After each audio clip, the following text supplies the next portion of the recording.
तो दोस्तों ये एक इम्पॉर्टेंट टूल है अगर आप इस टाइप के ज्वेलरी सॉ को इस्तेमाल करते हैं। वीडियो को आखिर तक ज़रूर देखिएगा। तो दोस्तों ये क्या चीज़ है, इसे बताने से पहले मैं आपको इस ज्वेलरी सॉ के बारे में कुछ बताऊंगा।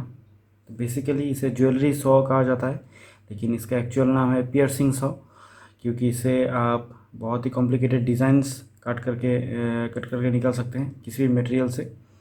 तो इसे पियर्सिंग सॉ बोलते हैं, लेकिन ज्वेलरी में इसका बहुत इस्तेमाल होता है। जो लोग ज्वेलरी बनाते हैं तो उनमें कॉम्प्लिकेटेड बहुत सारे कट्स लगाने पड़ते हैं, तो इस सॉ का इस्तेमाल होता है।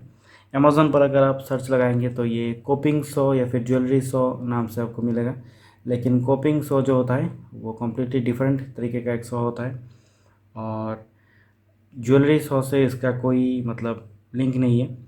तो बेसिकली ज्वेलरी सॉ जो होता है या फिर पियर्सिंग सॉ जो होता है वो बहुत ही फाइन कट्स लगाने के लिए ही बना होता है, और इसका जो ब्लेड होता है वो बहुत ही एकदम पतला होता है। तो मैंने यहाँ पर, जैसे कि आप देख सकते हैं, एक अल्फ़ाबेट ए मैंने कट करके निकाला है इस टूल की मदद से, और ये एक छोटा सा टी है जो कि मैंने बनाया है। तो इस तरीके के छोटे छोटे कॉम्प्लिकेटेड कट्स लगाकर आप बना सकते हैं कोई भी चीज़। तो इस काम में ये आता है। और कोपिंग सॉ जो होता है वो बेसिकली वुड वर्किंग के काम में आता है। कोपिंग सॉ और पियर्सिंग सॉ, इन दोनों में क्या फ़र्क होता है? पियर्सिंग सॉ में जो है आपका ब्लेड इधर पर माउंट हो जाएगा, और वो नीचे की तरफ जब आप पुल करेंगे या फिर खींचेंगे तभी ये काटेगा, क्योंकि इसका जो ब्लेड के जो दांते हैं वो नीचे की तरफ एंगल किए हुए हैं। और कोपिंग सॉ जो होता है उसमें आप ब्लेड के डायरेक्शन को चेंज कर सकते हैं। मतलब इस सॉ से अगर आप कुछ काटेंगे तो आपको मटेरियल को सीधा ऐसे काटना पड़ेगा। अगर आप ऐसे बेंड करेंगे तो ये ऐसे काटेगा, ऐसे बेंड करेंगे तो ऐसे काटेगा। लेकिन कोपिंग सॉ जो होता है उसके अंदर ब्लेड के डायरेक्शन को आप सेट कर सकते हैं कि सीधा रहेगा या फिर तिरछा रहेगा या फिर ऐसे रहेगा। तो आप जब कटिंग करेंगे तो आप ऐसे ऐसे भी कट कर सकते हैं। ठीक इस तरीके से नीचे की तरफ ऐसे कट कर सकते हैं, क्योंकि आप ब्लेड के एंगल को सेट कर सकते हैं। तो coping saw actually would working में कॉम्प्लिकेटेड जो जॉइनरी होता है कट्स लगाने के काम में आता है, और थोड़े बहुत डिज़ाइनिंग के काम पे भी कोपिंग सॉ का इस्तेमाल होता है, क्योंकि सिमिलर ही है देखने में। और एक और सॉ होता है उसे फ्लैट सॉ बोलते हैं, जो कि आप कह सकते हैं इसका मशीन जो वर्जन है उसे स्क्रॉल सॉ बोला जाता है, लेकिन मैनुअल सॉ को फ्लैट सॉ बोला जाता है। और फ्लैट सॉ जो होता है उसका ब्लेड ठीक इसी सॉ की तरह एकदम स्ट्रेट रहता है। वो ऐसे आप ब्लेड के एंगल को चेंज नहीं कर सकते, ब्लेड एकदम स्ट्रेट रहता है। और उससे उसका जो थ्रोट होता है ब्लेड से यहाँ तक का जो डिस्टेंस है, इसे थ्रोट बोलते हैं, वो थ्रोट बहुत ही लंबा होता है फ्लैट सॉ में।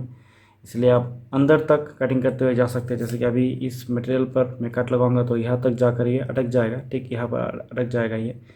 तो उसका क्योंकि थ्रोट लंबा है तो आप अंदर तक कट करते हुए जा सकते हैं। और फ्लैट सॉ में जो ब्लेड्स होता है वो स्क्रॉल सॉ में लगने वाला ही ब्लेड होता है, जिनमें पिन होता है एक छोटा सा। तो स्क्रॉल सॉ और फ्लैट सॉ दोनों के ब्लेड सेम होते हैं। और कोपिंग सॉ जो होता है उनके जो ब्लेड्स होते हैं उनमें कोई पिन नहीं होता, उन्हें डायरेक्टली इस तरीके से टाइट किया जाता है।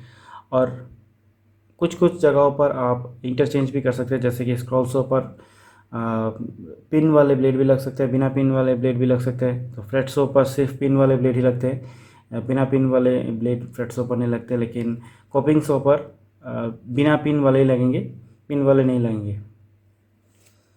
तो आप अगर चाहें तो कोपिंग सॉ का जो ब्लेड होता है उसे इसके ब्लेड से रिप्लेस कर सकते हैं, क्योंकि दोनों सॉ सिमिलर ही होते हैं, सिर्फ ब्लेड के एंगल के डिफरेंस ही इन दोनों में होता है।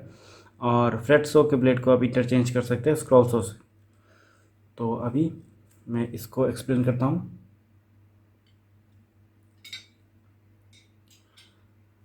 तो ये जो है ये बेसिकली एक बेस है, जो कि पियर्सिंग सॉ को इस्तेमाल करने के लिए ऐसे बेस की ज़रूरत पड़ती है। ये पूरी तरीके से पीवीसी पाइप से बना हुआ है, इसमें और कोई मटेरियल नहीं लगा हुआ है, सिर्फ पीवीसी पाइप है। यहाँ पर मेन बेस पर पीवीसी पाइप है, और इसके ऊपर वाला जो हिस्सा है ये पीवीसी पाइप को शीट बनाकर फिर उस शीट के 4 लेयर्स को मैंने फेविक्विक की मदद से चिपका दिया है। यहाँ पर आप देख सकते हैं 4 लेयर से। तो चिपकाने के बाद यहाँ पर इसे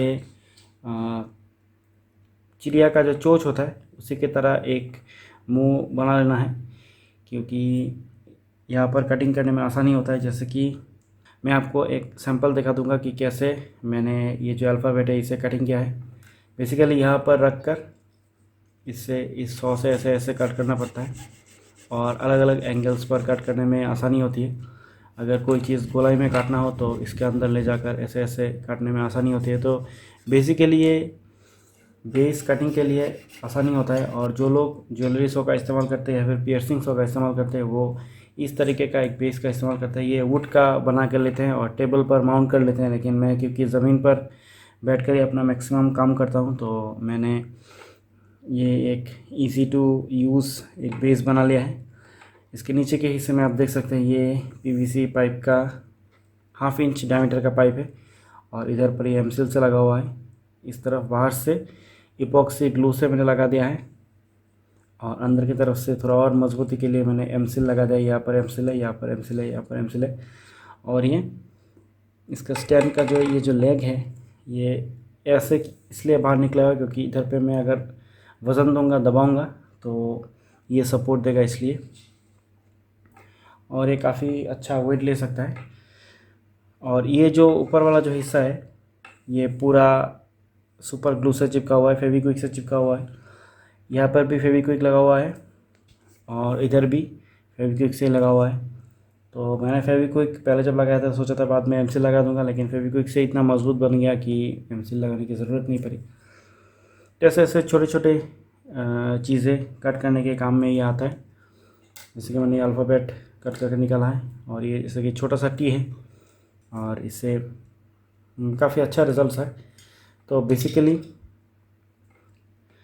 ये काम कर रहा है मेरे लिए। तो आप इस तरीके का बेस बना सकते हैं। अगर इस तरीके का सॉ आप इस्तेमाल करते हैं तो ऐसा कटिंग के लिए बेस आपको ज़रूर चाहिए होगा। आप चाहे तो लकड़ी से बना ले और टेबल पर माउंट कर सकते हैं क्लैंप से, या फिर ऐसा एक बेस बना सकते हैं। तो मैं ये जो कट करके निकाला था इसका एक सैम्पल वीडियो में आपको जो बनाया था उसका भी वीडियो है, वो वीडियो का सैम्पल मैं आपको दिखा दूंगा बाद में। ये पूरा वीडियो मैंने कैसे कटिंग किया है पूरा वीडियो भी अपलोड कर दूंगा। तो आशा करता हूँ आपको ये वीडियो इन्फॉर्मेटिव लगा होगा कि कैसे पियर्सिंग सॉ या फिर ज्वेलरी सॉ का इस्तेमाल करते हैं। तो मिलते हैं एक नए वीडियो पर, जिस पर मैं कोई नया प्रोजेक्ट पर काम करूँगा, जिस पर इस टूल का सबसे ज़्यादा इस्तेमाल होगा। अभी मैं सोच रहा हूँ।